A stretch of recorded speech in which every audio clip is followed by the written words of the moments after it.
The race to sign Napoli striker Victor Osimhen could take yet another twist in the coming weeks should former Chelsea boss Antonio Conte take over the Italian side. Osimhen remains one of the most in-demand centre-forwards ahead of the transfer window despite struggling to maintain his form from the 2022-23 season. After netting 26 goals in 32 Serie A appearances to lead the Naples side to the league title, Osimhen managed just 17 goals in all competitions in his following campaign. Napoli owner Aurelio De Laurentiis has confirmed that the 25-year-old will be leaving the club this summer. Chelsea and Arsenal have both been credited with strong interest, although Paris Saint-Germain are expected to be in the running following Kylian Mbappe's exit. However, the future of Osimhen could depend on Conte. The Italian is expected to join Napoli as head coach and return to football after leaving Tottenham Hotspur over 12 months ago. According to Italian news outlet Corriere della Sera, Romelu Lukaku is being lined up as Conte's replacement for Osimhen.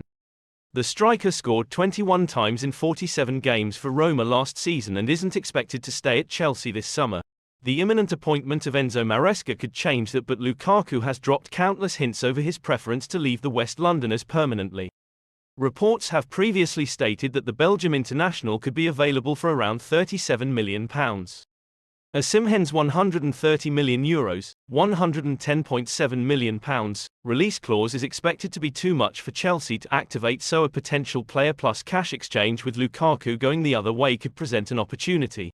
The finances involved are likely to be a concern, and it's not yet clear whether the next Blues boss will want to sign Osimhen.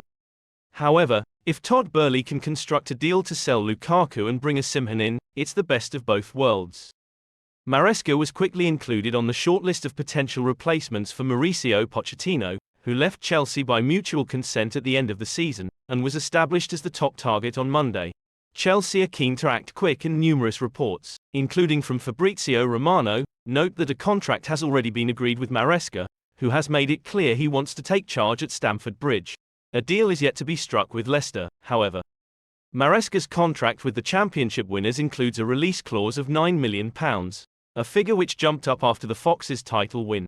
Chelsea's interest in Maresca is understood to be driven by sporting directors Paul Winstanley and Lawrence Stewart.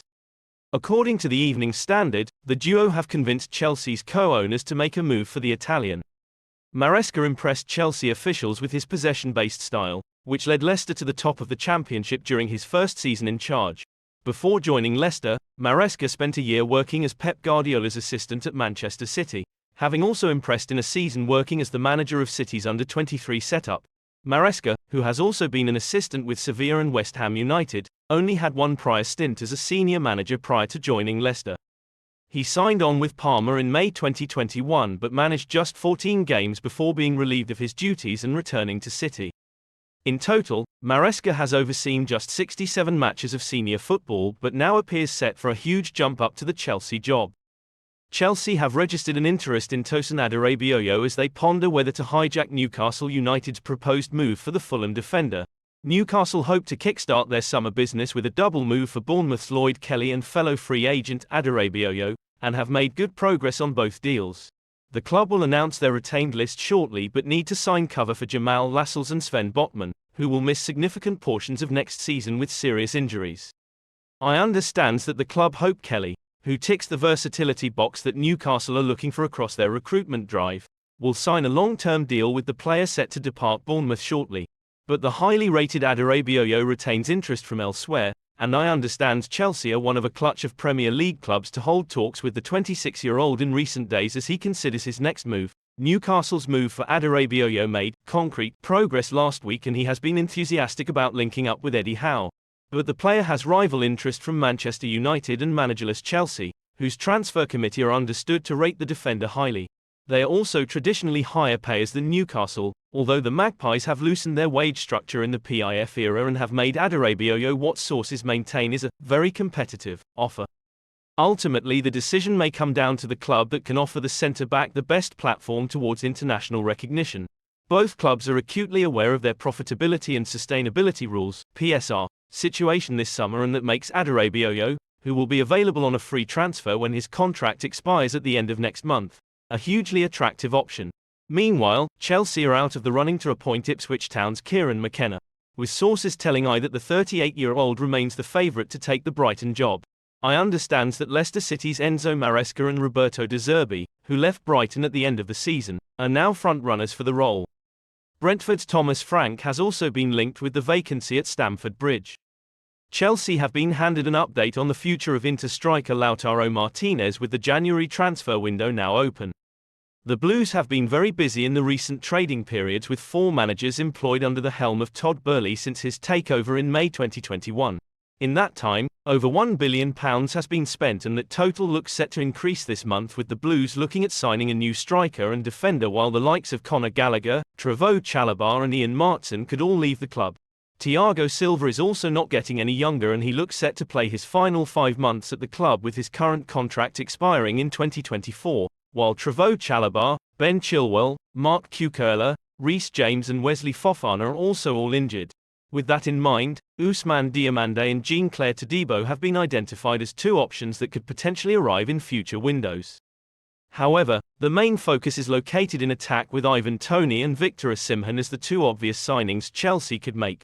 Bournemouth star Dominic Solanke has also been linked as a potential acquisition, but Chelsea are said to not currently be interested in signing their former striker.